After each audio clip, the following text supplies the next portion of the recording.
Okay.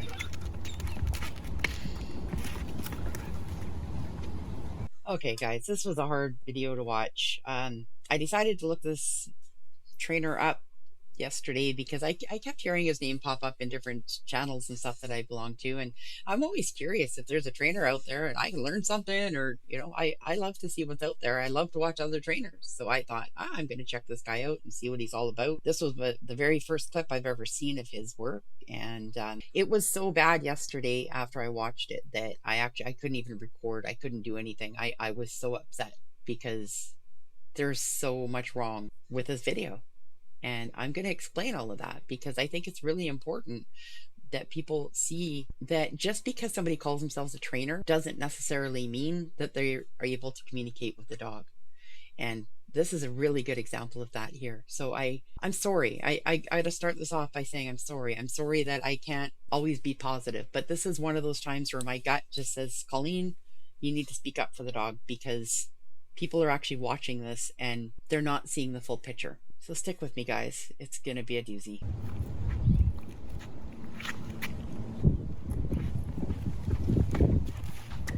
All right, so right off the bat, I just want to point this out, okay? This dog is already being submissive.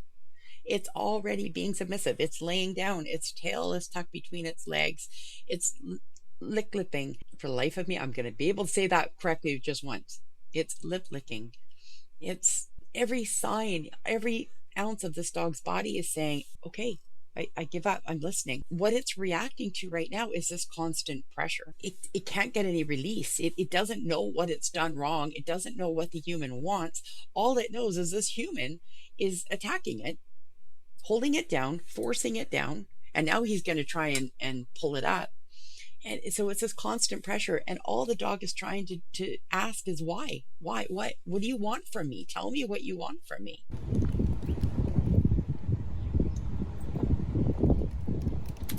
See, look at his eyes. Like, he's so confused right now. He doesn't understand what's going on. He doesn't know. He's honest to God. All he's trying to do is figure out what this guy is asking of him, and he doesn't know. I don't even know, let alone what this poor dog is feeling.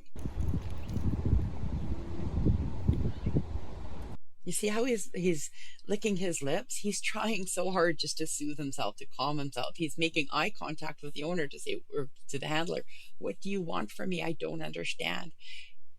People say dogs can't talk. This dog is screaming at the top of his lungs. He doesn't understand why this is happening. Okay. So he got bit. Can you blame the dog? I mean, a dog can only handle so much pressure for so long. If somebody came up to you and got into your face and was like, hey, hit me, come on, do it, come on, do it. Eventually, you're either going to push back or you're going to hit them, right? Something's going to give. That's the equivalent to what this guy just did with this poor dog. He got in the dog's space. He held the dog down. He said, hey, come on, what are you going to do? What are you going to do? And the dog finally said, okay, I'll bite. This guy forced the dog to bite. Now here's the harshest part about it all. Let's just play this clip here. This is Bear.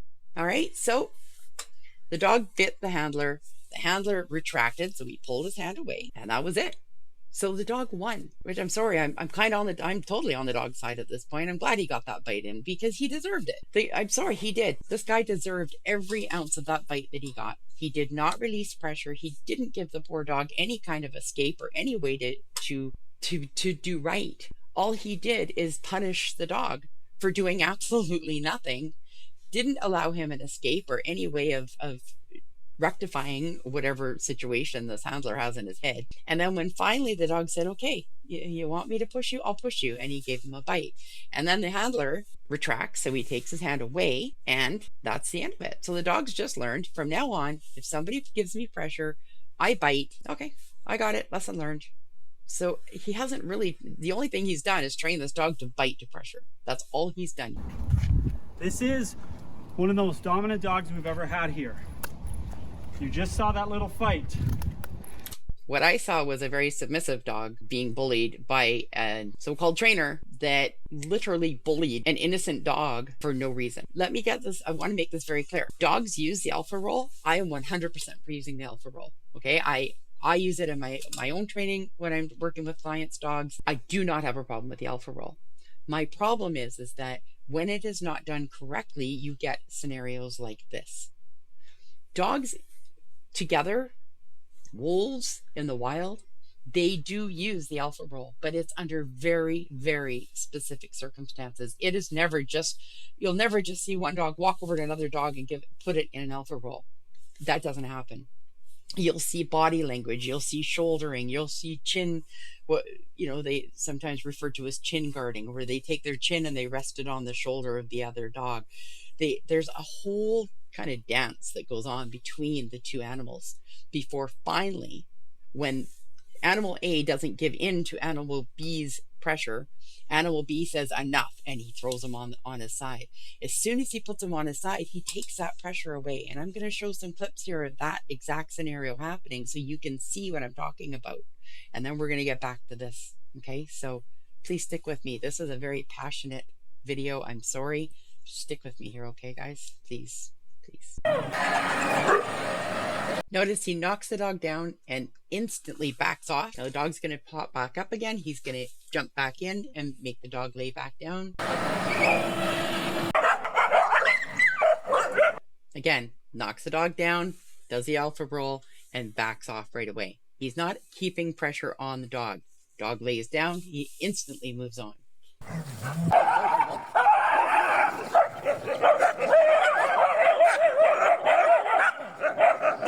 You see the warning that this dog's giving this dog. He's saying, I'm the boss here. You're going to listen to me. This dog is backing up, right? It keeps backing up. Now, if he continued, we're going to keep watching here, but if he continued to be mouthy and keep challenging this dog, eventually this dog would make this dog lay down, but he would instantly release his pressure again.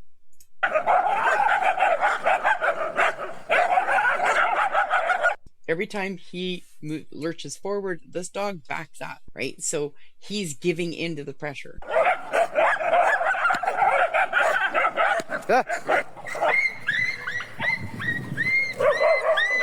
That you heard that yelp at the end there, where he finally, unfortunately, it wasn't a very good clip because dog went down the bank there, so you didn't get to see it, but he finally said enough's enough, and he tried putting him down on his side. Unfortunately, the dog tumbled down the embankment, but that yelp that you hear, that yipe yipe yipe yipe, he didn't get hurt. That was that dog signaling, okay, I give up. And as soon as he did that, the other dog went okay and moved on. He didn't hold down, he didn't keep pressure on, he didn't hold the dog in that position. He did the alpha roll, got the dog to submit, and then said, okay, it's over. That high pitch, yipe, yipe, yipe, she's not hurt. Saying, I mean no threat to you. I'm no danger to you. You are the boss. I don't want to fight. All right, so in this clip, it's a very quick clip. I just want to show, this is these are wolves now doing this to each other. So I'm just going to hit play here so you can see this. The other seems more battle-hardened. Slava is losing ground. Even though he knows the drill, expose your fangs, the better to ward off intruders. The youngster crouches low to show his submission.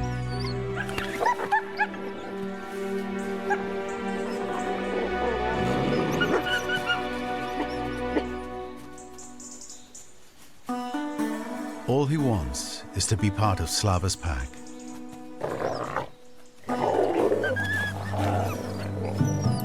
You see how he did the roll? He made this wolf here roll over on its side and then instantly release the pressure. He didn't hold him down. He didn't keep him pinned down there. Rolled him over. He used his energy, his body's energy, to push the dog over. The dog instinctively retracted, laid down, rolled over in the submissive roll.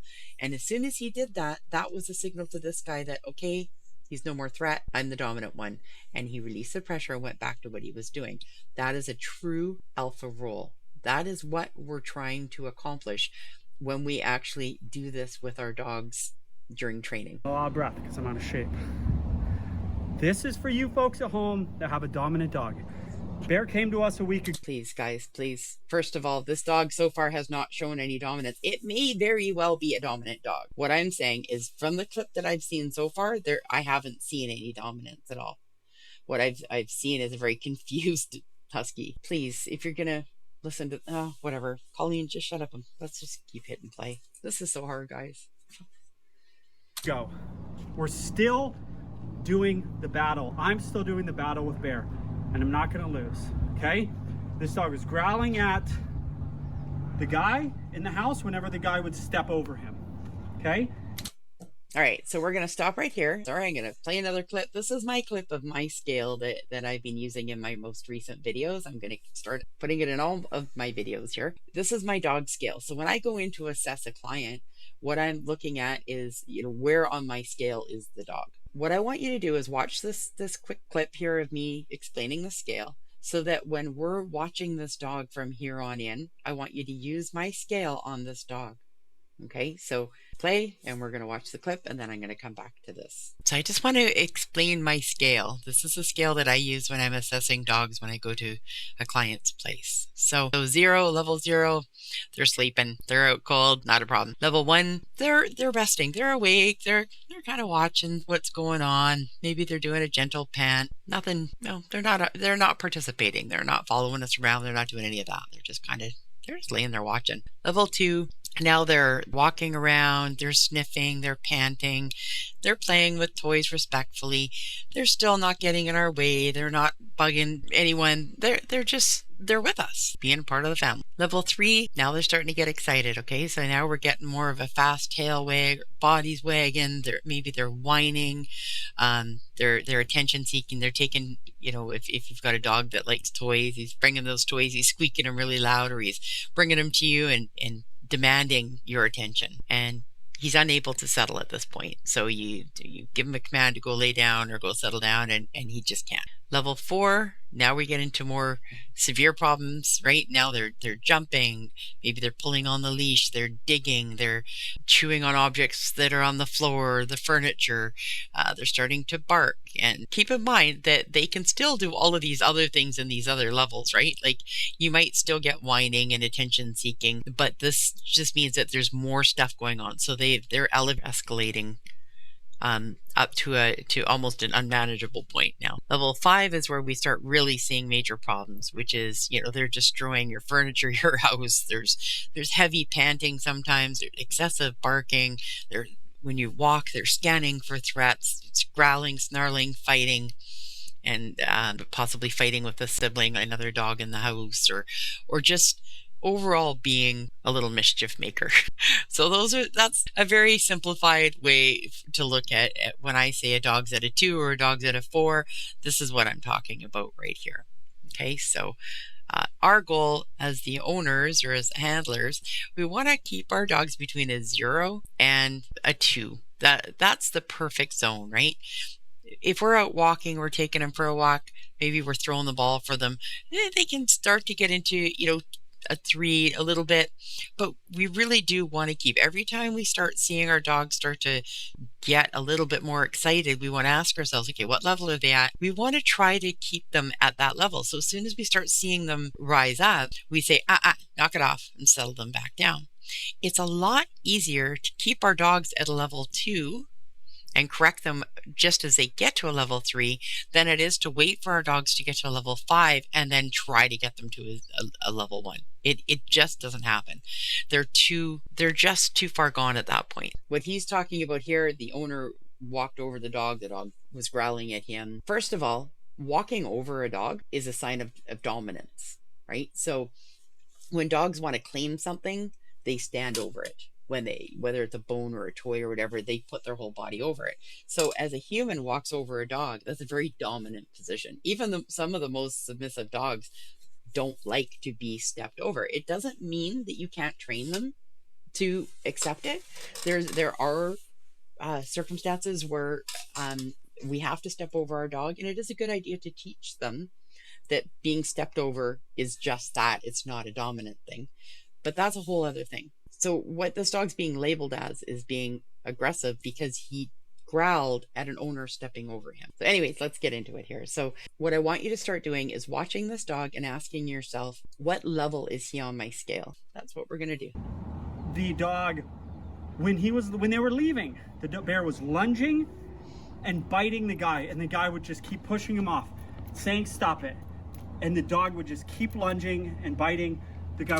So where was he at that point on the scale, right? The dog was obviously, if he's jumping, lunging, biting, he's at a level 5. So the owner failed the dog, not the dog failed the owner. If we keep our dogs at a level 2 or under at all times, we will never, I promise you, if every single person out there kept their dog at a level 2, I'd be out of a job. Our job as handlers is to keep our dogs at a 2 and under. We can allow them to get to a 3 under certain circumstances. When we're outside, we're throwing the ball and they're running and getting all crazy. Okay, but that's very controlled. The bottom line is we should never, ever, ever allow them past that threshold. As soon as we allow them to get past that threshold, we run into problems. And unfortunately, the dogs end up being labeled as dominant when it's not a case of dominance. It's just a case of that threshold hasn't been set for the dog. The dog has no idea where he's supposed to be at. All he knows is that this is what he's always done.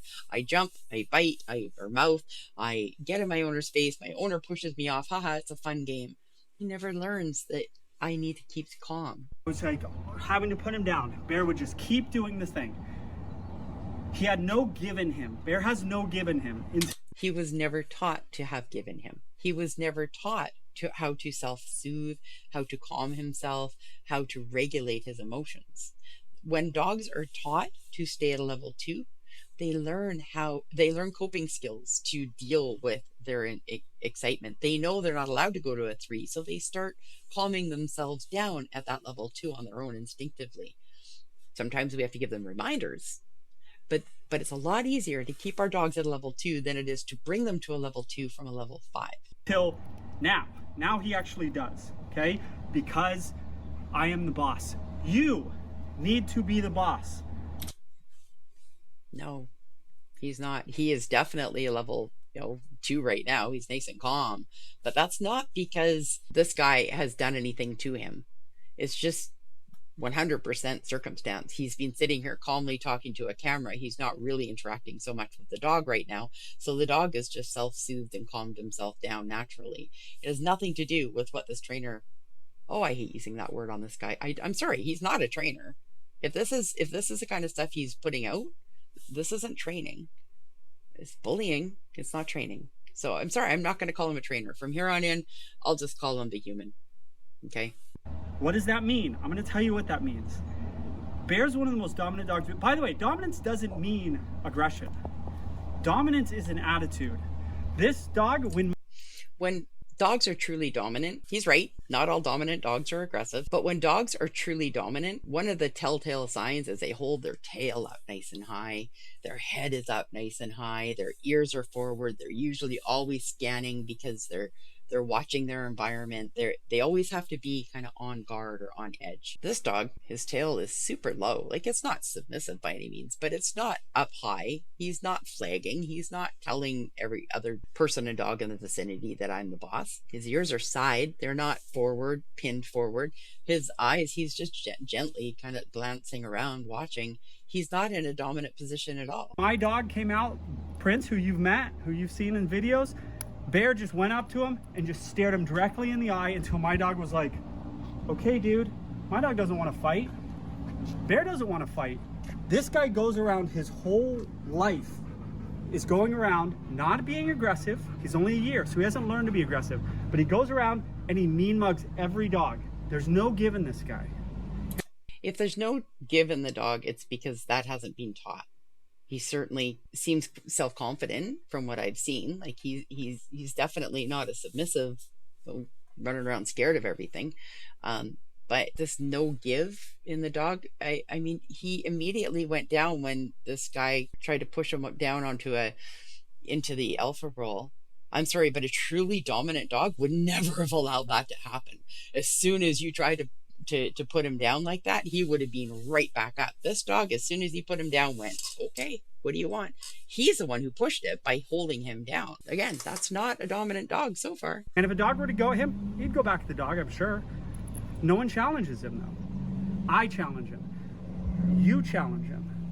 I don't care what anybody says on the internet. Go up and type in dominance. You're going to get positive reinforcement trainers saying it's not a thing. Perhaps the one thing I do agree with him about, I will give him credit for that. I do have a problem with positive reinforcement training, and I do.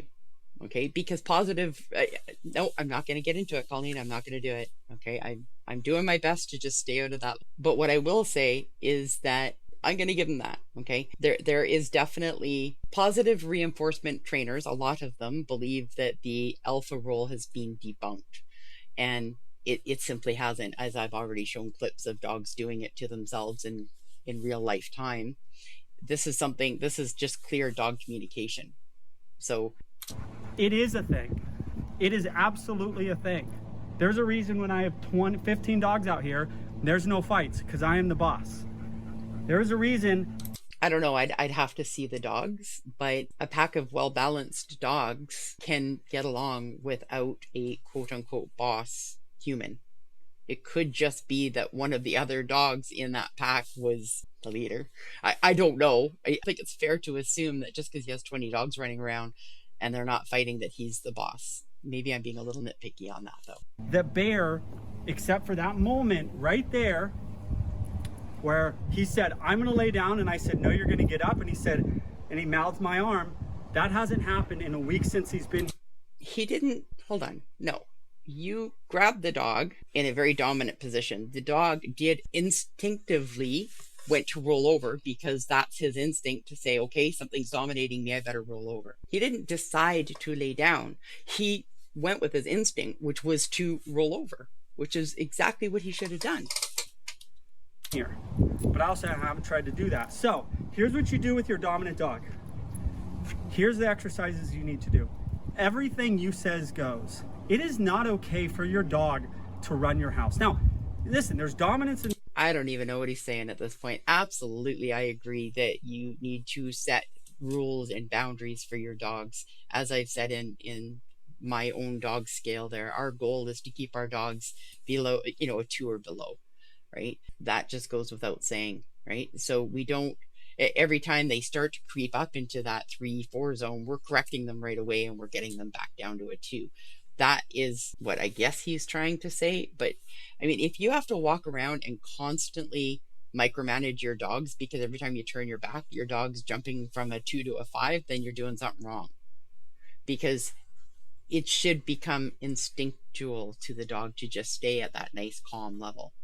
If you do it enough, if you teach them properly how to stay there and how to self-soothe, they never go past that. And then you don't have to run around doing what he's doing and acting like you're the boss. A good boss doesn't act like a boss. A good boss is a boss. They already know how to do it. There's out of control dogs. I'm talking very specifically about dominance.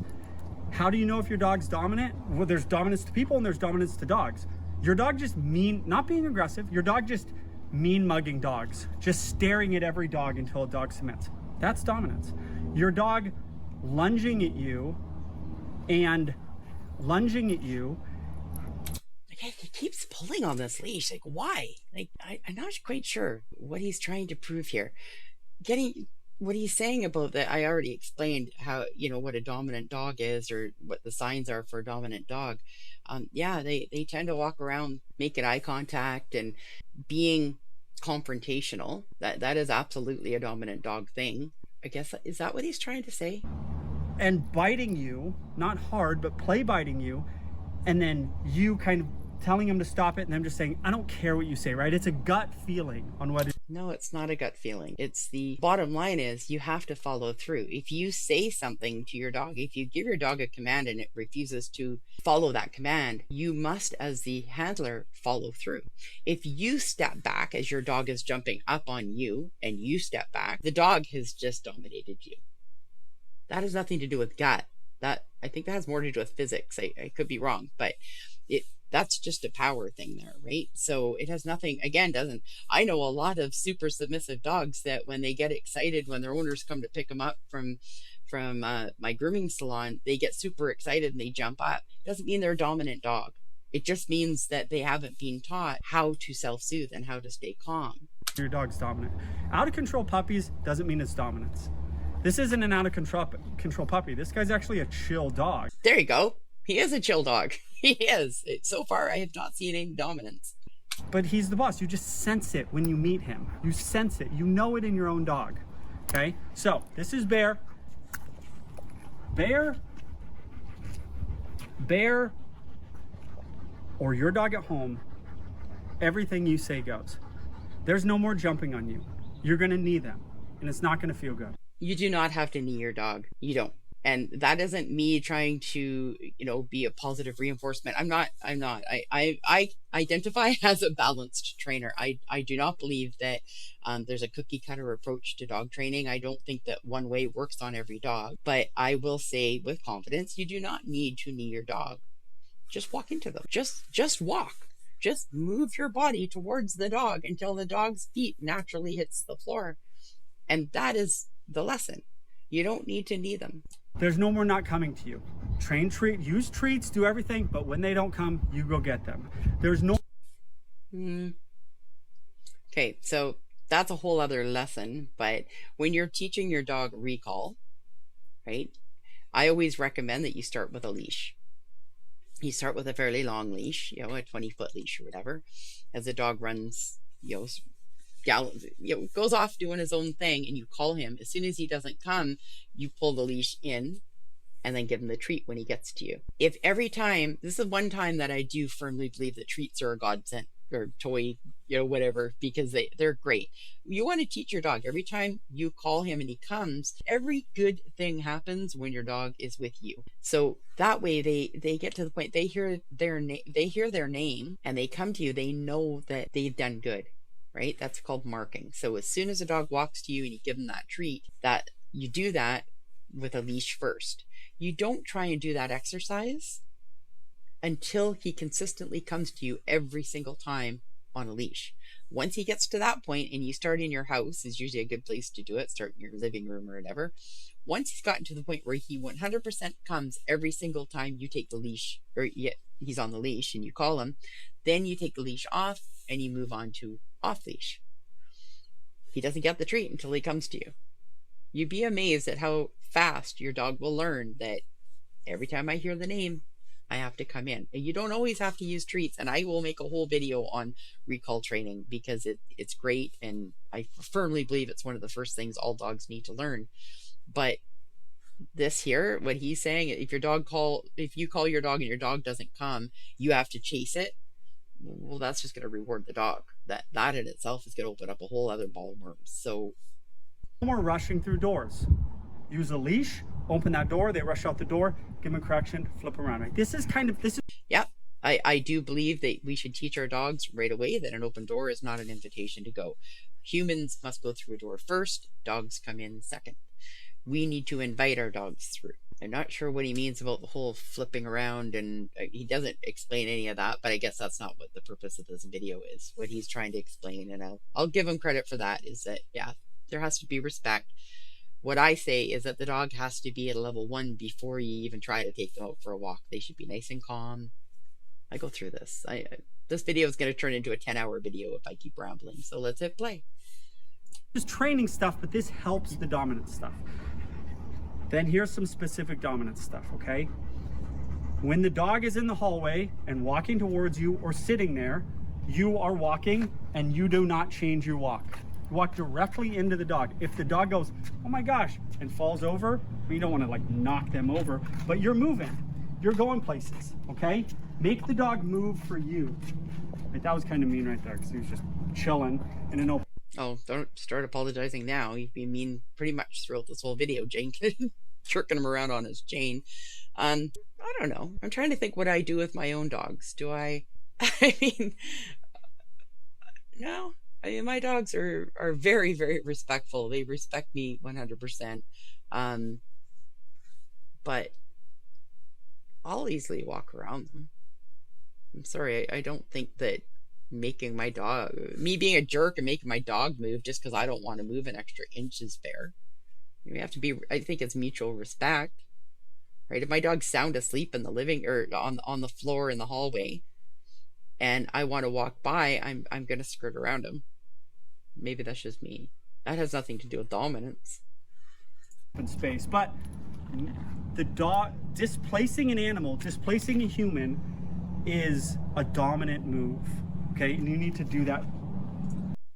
I'll give you a better example. If your dog is on the couch, maybe he's laying on your favorite position, right? You allow your dog on the couch and he's in your favorite position. If you can't point to your dog and say off and have your dog follow you, that's a problem. That's a dominance thing. That's your dog saying, sit over there. Okay. There's a better example of a dominant interaction there where the dog just says, yeah, this is my spot now. Go get your own. No, I bought the couch. It's mine. Move. So I mean, I go through this all the time, even now in my own bed, because I sleep with all 4 of my dogs on my bed. When I point my finger and I snap my fingers, all 4 dogs are off that bed because they can only come up when I invite them. They don't just get to pick where they want to sleep. To your dog. The owner, when they dropped him off, the owner, Bear, come. He was jumping and mouthing at the owner just for like 5 minutes. And I just watched because I needed to see that before he left the dog, right? The owner was actually kind of winning the battle, but it wasn't doing anything. But the owner was kind of winning the battle. I don't understand. If the dog is jumping up, mouthing him, he's not winning the battle. Has to keep doing that. He can't kind of give up. You've got to win that battle. You got to grab them. If they keep going, you're going to put them on their side. It's a real thing, guys. These positive trainers, they have... Oh, come on. You just gave... What? People are watching this. They're trying to be educated from you. What? What's he saying? Guys, I don't know what he's saying here. I don't know what he's trying to say. No idea how to deal with this stuff. They'll comment maybe on this YouTube page. If you say this in public, they'll tell you you're wrong. They have no clue how to deal with this. So anyone sort of questioning it, ask them how they would deal with it. They'll tell you. Well, I hope somebody sends you this video of me reacting to you, because although I absolutely do not believe in the whole positive reinforcement training, I do believe in parts of it. Some of it's good. I 100% don't agree with anything so far that you've said, and we're 6 minutes into an 11-minute video. They use treats. Dominance isn't a real thing. They have no idea. And I'm not talking about crazy puppies. I'm talking about real dominance, which isn't that common. I see bears 1 in every 200 dogs that come to the board and train. I will say that. So I'm going to give them credit for this one because this is very, very true. Dogs, 99.9% of dogs out there do not want to be leaders. They want to be followers. They're not dominant. They're just followers. You've probably all seen that this adorable video that I think his name's King Charles, that one dog that all the dogs are barking and yapping, and there's the 2, it's been a while since I've seen the video, but there's the 2 that are, the one dog's trying to dominate the other dog, and King Charles just walks out very confidently, and he just walks past, and you see, I think it's a Great Dane, bows to him, and he just walks right past, and he immediately takes control of the scenario that was going on with those 2 dogs. That is the 1%, right? These very self-assured, very confident. Notice there was he wasn't going out there growling and snarling and barking and carrying on. He just walked out, and that quiet presence is what I assume Beckman is describing here. Is that very, very few dogs are that dominant, but this guy isn't one of them. This dog is not one of them, not what I've seen so far. There are not that many bears in this world, okay? Bear, come on. There are not that many bears. Come here. Good. I'm gonna let my dog. So he just called the dog like 3 or 4 times. Didn't he just say a minute ago that if the dog doesn't come, you're supposed to go get it? You call the dog. If it's moving forward, you allow it to come to you. This dog was already coming to him, and he's jerking on the chain. Come here. Why? He was already coming to him. Yeah, they're now friends, but I'm gonna see if you kind of see what I mean. Bear growled at one of our trainers, right? Just growling for because the trainer sort of asked him to do something he didn't want to do. That's can be dominance. Okay, so we're gonna let out Prince. Prince. Now watch, they're friends now. I wish I would have gotten this video right when he came. Look at Prince's hair is already up. After a week of being here, look at Prince's hair. Okay. Come on, guys. Maybe it's just the view. I'm not seeing not really seeing a lot. I do notice that Prince is unneutered. The Husky is unneutered. So you got two unneutered or intact males. Of course, there's going to be a little bit of a display going on just because testosterone and all that fun stuff. Prince, Bear. This is Prince's house. This is not a dominant dog. This is right now a very curious, happy-go-lucky dog. There's absolutely no dominance in this dog right now. Yeah, his tail's up, but he's just curious. He's excited. He's excited, confident, but he is not by any means dominant. House. Bear came to Prince's house and just mean mugged Prince for 3 days straight till I corrected it. That's a dominant move. You let someone into your house and just tell you what to do? Here. Come on. So Bear is following Prince. He's not bullying him. He's not blocking him from going anywhere.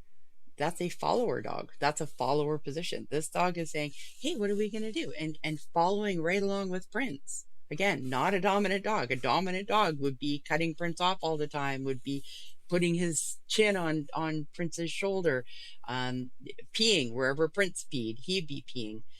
You're not seeing any of that. Good. There's not a lot of, his tail's wagging, but he's not terribly playful, right? Everything's a big game of who's boss. Where Prince just walked right past him. He absolutely went into a follower position. Now he's quite playful. He wants to play. I mean, he's open to it, but he's not pushing himself on Prince by any stretch of the imagination. Everything's a big who's boss game. Where is this who's boss game? Please show me. I want to see it. So far, I haven't seen it.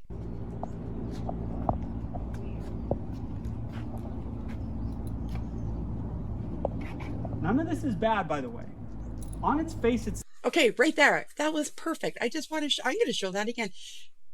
A dominant dog would never allow another dog to pee on his face without him marking over it. This case right here, Prince just peed right on that fence.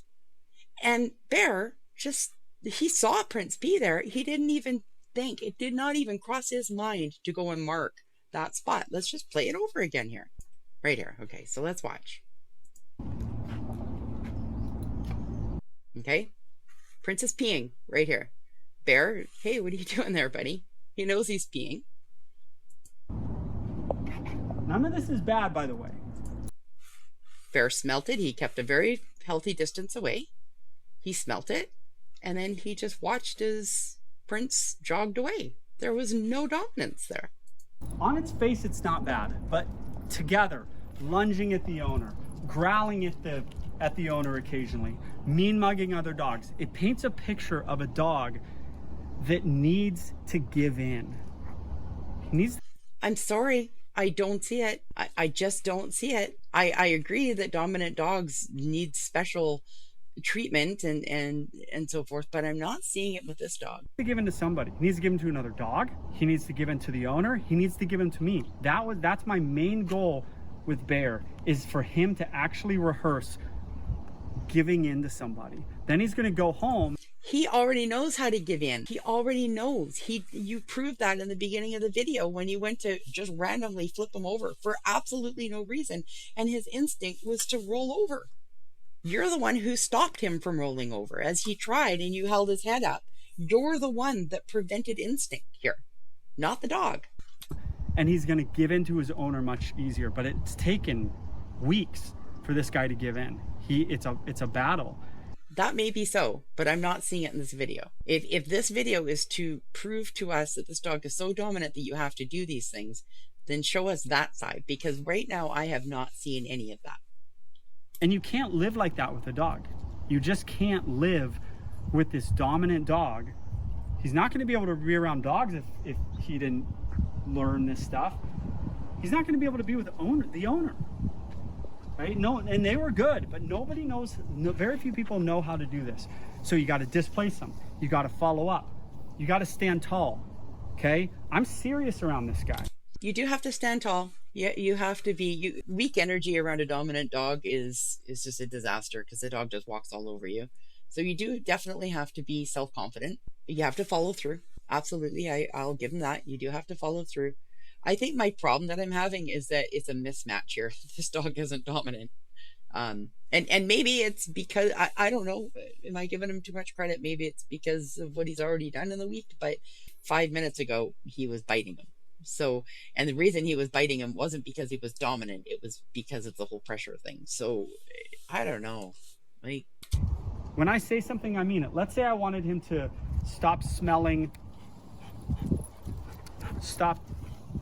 leave prints, okay? Leave it. what has he done wrong? He's doing what dogs do. He's in a natural follower position. He's not bullying Prince. He's not trying to cut him off or interfere with him. He's doing what dogs do. They were walking together, and now he's getting in trouble for that. Go, go, go. Again, a dominant dog would not just back down like that. A dominant dog would have stood up to him. A dominant dog would have just ignored him and went right around him and continued, doing what he was doing. A dominant dog wouldn't be following Prince. All right. He wasn't doing anything wrong. I don't care though. Like, I can still do a leave it whenever I want to do a leave it. But why? Isn't that bullying? I'm sorry, but isn't it? Like, what are you trying to prove here? I do agree that we need to set our dogs up to teach them, and I have no problem with using rural life events to teach our dogs. What I do have a problem with is just for the heck of it, I'm going to throw my dog on the ground and do an alpha roll, or I'm going to go here and correct him for doing a dog behavior, which is, if anything, he should have been rewarding that behavior. He was being very gentle, very respectful to Prince. He showed no dominance. That you want to encourage that, not discourage that behavior. I went around and I made him go away from Prince. Did you see his body language? His ears pinned. He said, okay, this guy's the boss. This guy means business. You need that from your dog. He's never done that his whole life to anybody. Said, okay, this guy's the boss. This dog cannot live in this world. Your dog cannot live in this world of thinking everybody kowtows to them. It's not the way this thing works. It's not the way. Our dogs don't generally think like that. I mean, yes, I agree. Our dogs do need to see us as the pack leader, but we don't need to walk around bullying them either. The way this human dog thing works. Now look at Bear. From that, leave it, he's now like a little more chill. And that's what a little more chill. I mean, he's again being 100% a good dog. He hasn't done anything wrong. I have not seen this poor dog do one bad thing in this entire video. you need from Bear. That's what you need from dominant dogs is give and like, okay, I'm gonna go sit by this wall. Do we want to break Bear? No. Bear's gonna be Bear. He's gonna be a good dog for the most part. But he needs to know that he doesn't run the show. He's gonna go home a completely different dog because I did all this stuff with him. Is that what this video is about? Just patting ourselves on the back? Maybe I just misunderstood. I thought he was putting this video out to teach people, but maybe he's just I genuinely mean this. Maybe this is just him rewarding himself. I don't know. I don't get it. I feel that as a trainer, we have a responsibility, especially in a case like this where he has such a wide audience. He's got a fairly large following, which we have a responsibility to speak up for our dogs. We have a responsibility to teach responsible guardianship. We have a responsibility to help humans communicate better with their dogs. All I've seen in this 6-minute video or 12-minute video, however long the video was, I can't remember now, is a guy promoting being a bully, dominating, proving that you can be a bigger domination than the dog. I don't know. I'm actually, I wish I could give this guy a thumbs up, but I'm sorry. man, if this is how he handles dogs, if this is what he's training people, I'm really scared. I'm really worried about what these people are seeing in him, because this is pretty much everything that I stand against. So I wish I could make this more positive. I wish I could put a positive spin on this. And when I started Dogs Decoded, I said the one thing I don't want to be is one of these drama rage baiters. I don't want to be one of these channels where I just, create a bunch of drama and, come down on other trainers. But then I see a video like this and I think somebody has to speak up for these dogs. Somebody has to say, this isn't right. This is not how to train a dog. Somebody has to give a voice to the dog. Anyways, I'm going to leave it at that. I really do appreciate you guys watching, and I'm sorry that this is such a passionate video, but I had to say something. I had to. And I really do hope that you got something from it. So if you want to see more, like and subscribe. I promise I won't always be this down in all my videos. So take care.